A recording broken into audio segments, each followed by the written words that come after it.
The movie opens with one of the last survivors, Finch, a robotic engineer shielded from the scorching heat and deadly UV rays by a specially designed suit. Like any other day, he's scavenging for supplies, accompanied by his loyal robot, Dewey. Inside a crumbling store, Finch's scanner blares. UV radiation is off the charts. Unfazed, he moves methodically, grabbing what he can, including a few cans of dog food. Dewey sweeps the shelves behind him, collecting whatever's left. Before leaving, Finch marks the location. Another place crossed off the list. Cut to a silent, sun-bleached town, abandoned and decaying. The ozone layer's collapse has turned the outside world into a death trap. No one goes out anymore. No one can. Suddenly, Finch's suit blinks red, an approaching storm. No time to waste. He jumps into his truck, floors the gas, and races the storm cloud barreling down behind him. Just in time, he reaches his underground lab, a bunker once owned by the tech company he used to work for, before everything fell apart. Later, a darker truth emerges. Finch is dying. Tuberculosis. At home, his only real family, Goodyear, his dog, waits for him. Finch embraces the pup, feeds him the scavenged food, and settles for a drink himself. Rations are running low. But Finch has a plan. With the help of his AI system, he begins programming something new, teaching it the basics: how to care for a dog, handle household chores, and maybe, just maybe, replace him when he's gone. Finch's love for Goodyear runs deep. So deep he's building a robot designed for one purpose: to protect his dog after he's gone. Between scavenging runs, Finch dives into his research. UV radiation, atmospheric decay, long-term exposure, and now his project takes a leap forward. He carefully removes Dewey's eyes and installs them into the new prototype. Then, the moment of truth. He powers it on and begins transmitting data. It's rocky at first. The robot doesn't respond. But then, a slight nod. Recognition. Understanding. For Finch, it's a breakthrough. One step closer to leaving Goodyear in safe hands. That night, he plays with his dog under the dim lights of their hideout, hope sparking in his eyes. Maybe Goodyear won't be alone after all. He then gives the robot its first command: introduce yourself. The robot replies with pre-programmed ethics. He must not harm humans. But most importantly, if anything happens to Finch, he must protect Goodyear at all costs. Suddenly, the power cuts out. Finch heads into the darkness and climbs to the surface. He repairs the wind turbine, reconnecting the line, and just like that, the lab lights flicker back to life. Inside, the robot has chosen a name for himself: Jeff. But there's no time to celebrate. A storm is forming, a massive one. Finch quickly hooks Jeff into the weather system. The forecast is grim. 4 separate storm fronts converging within 24 hours. They won't survive if they stay. And it's not just a passing storm. Jeff predicts it could rage for 40 days. Finch makes a call. They're leaving. Destination: San Francisco. With time running out, he assembles the rest of Jeff's body and increases the data transfer speed. He even teaches Jeff to walk. Clumsy at first, but soon the robot is on his feet. Finch is proud. But not everyone is convinced. Goodyear growls, clearly distrusting the new arrival. And worse, before the transfer is complete, Finch is forced to cut it off at just 72%. Jeff's mind is incomplete. He acts like a child, curious, naive, unpredictable. As Finch rushes to pack their essentials, he calls Dewey, then remembers. He took his eyes. Thinking fast, he rigs a camera to restore Dewey's vision, just in time. With the storm closing in behind them, the group of 4, Finch, Jeff, Goodyear, and Dewey, hit the road in an old RV, heading west toward San Francisco. From the very start, Jeff is like a curious child, mimicking Finch's every move, asking questions, trying to understand the world around him. For now, they've outrun the storm, but not for long. They pull into a desolate town. Finch suits up, shielding himself from the brutal UV rays, and steps outside with Jeff by his side. It's time for a lesson. Finch teaches him the basics of scavenging, what to look for, what to avoid, and warns him of the sun's dangers.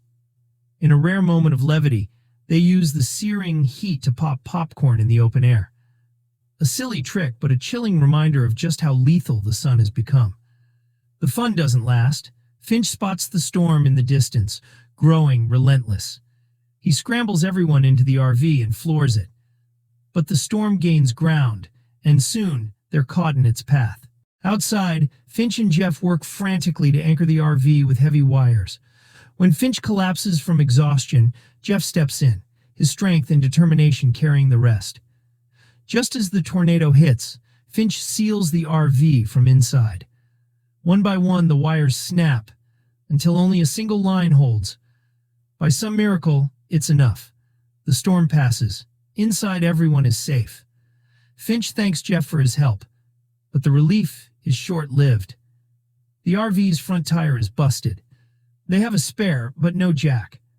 Jeff doesn't hesitate. With raw strength, he lifts the RV off the ground. "Change the tire," he says. The next morning, Jeff tries something new, talking to Goodyear. He's attempting to learn the dog language, but Finch gently explains, "Trust takes time." Later, a road sign reveals they're still 1,522 miles from San Francisco. Jeff, still learning, asks what trust really means. Finch answers, not with a definition, but a memory. Years ago, he fixed a critical software bug all on his own. But instead of taking credit, he shared it with the whole team. That earned their trust. But as they journey on, Finch's health worsens. At a roadside diner, he vomits blood. Reality sets in. He doesn't have much time. He brings Goodyear inside and plays with him like nothing's wrong, savoring every moment. Meanwhile, Jeff stays outside and starts fiddling with the RV. He puts on music, tries to drive, and accidentally releases the handbrake, crashing into a parked car. Finch rushes out to confront him. Jeff, as innocent as ever, reverses and crashes again. Pushed to his limit, Finch explodes. He shows Jeff the scars the sun has left on his skin, evidence of what's at stake. Then he makes it painfully clear. Jeff's one job is to protect Goodyear. Nothing else matters. After they leave, Finch decides it's time. Jeff needs to learn how to drive. For real this time. As expected, it starts rough. But soon, Jeff finds his rhythm. Finch smiles from the passenger seat. Goodyear, however, still isn't convinced. Night falls, and the group camps roadside under a sky ablaze with northern lights. Beautiful but unnatural. With the ozone layer gone, Earth's atmosphere has been torn open, exposing the raw beauty and danger of space. Jeff suggests driving at night. No sunlight, no UV risk. But Finch shakes his head. The real danger comes after dark, he warns. That's when desperate people come out. Morning brings no relief. Finch wakes up trembling, coughing blood, his condition worsening. Jeff cares for him the best he can, even asking if he should call a doctor. But there's no one left to answer. They push forward. Eventually, they reach a crumbling cityscape. While Finch sleeps, Jeff and Dewey quietly slip out to scavenge. Their target, an old hospital. It looks picked clean, but Jeff doesn't know better. He heads inside, oblivious to the signs of danger. Back in the RV, Finch wakes up to an empty vehicle. Alarmed, he suits up despite his failing health and limps into the ruins to find them. Someone watches him from the shadows. Meanwhile, Jeff is thrilled. He's found supplies, food, medicine, even a stylish jacket. Dewey, following his programming, tracks down a stash of snacks. But he misses the trap. A sudden snap. The bear trap tears him apart.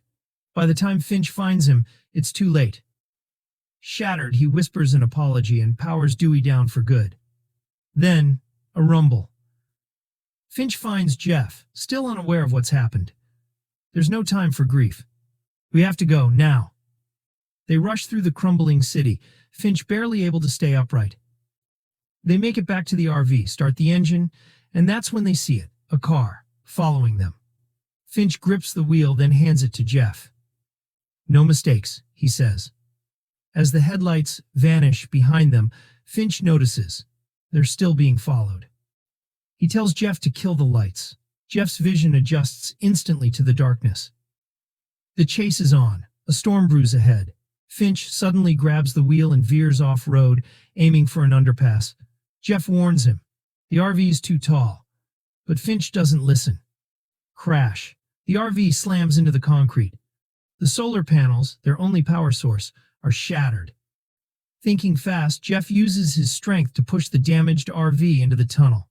The mystery car pulls up, then idles, and finally turns around and disappears into the night. It's over, for now. Finch runs out to assess the damage. The panels are wrecked beyond repair. His frustration boils over. He blames himself. He knows this is his fault. Jeff offers comfort, vowing to get them to San Francisco, but Finch cuts him off, yelling, "Just stop talking." Back in the RV, Finch storms inside, drenched and exhausted. Jeff lingers in the rain, unsure, processing. Then quietly, he steps in and tells Finch something unexpected. "I think we're going to make it to the Golden Gate Bridge." That night, Finch opens up. He shares another piece of his past, a story of fear, of guilt. He tells Jeff how he found Goodyear, inside a bag, abandoned, afraid, alone, and how in that moment he swore he'd never let anything happen to him. But the real pain? He confesses how during the worst of the chaos he hid while others were slaughtered, a mother, a daughter, killed by desperate boys. And Finch did nothing. Morning arrives with a quiet sign, 480 miles to San Francisco. Jeff is at the wheel now. Finch, too weak to drive, rests. But then, something strange. A butterfly lands on the windshield. Jeff pulls over and gently wakes Finch. Finch steps out and raises his hand. No burn. For the first time in years, sunlight doesn't scorch his skin. The UV radiation has dropped. He looks around, flowers blooming, butterflies fluttering. And for the first time in a long time, he laughs. Later, they find a peaceful clearing and stop. Finch dresses up, carefully, respectfully, and they share a picnic in the open air, a rare moment of calm under a forgiving sun.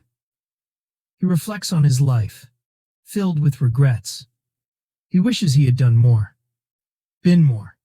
Hearing that, Jeff jumps up. "If we leave now," he says, "we'll be at the bridge in 18 hours. But Finch shakes his head. "I won't make it." Jeff is crushed. But he makes a vow. "I'll take care of Goodyear. I promise." Then Finch does something symbolic. He hands Jeff Goodyear's ball. "This is how trust begins," he says. Jeff throws it. Goodyear fetches. The beginning of something new. But the joy is short-lived. Finch collapses, coughing violently, his white suit stained in blood. Jeff asks, "Can I help you?" Finch smiles weakly. "You already have." They share a final handshake, a hug, and in that moment, Jeff feels. He helps Finch back into the RV, where Goodyear curls up beside his friend. Finch gently pats his loyal companion one last time, and then he's gone. They cremate Finch in the plains, his UV suit burning with him. A warrior's farewell. Time passes. Jeff continues Finch's routine, feeding Goodyear, keeping the RV in order.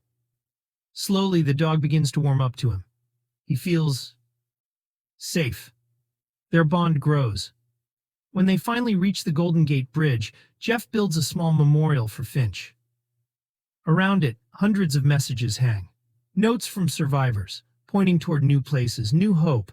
They aren't alone. In the final scene, Jeff pins his own drawing to the fence. A sketch of 3 companions, Finch, Goodyear, and himself. Then, man's best friend, and his creation. Walk into the unknown. Subscribe for more cinematic recaps like this.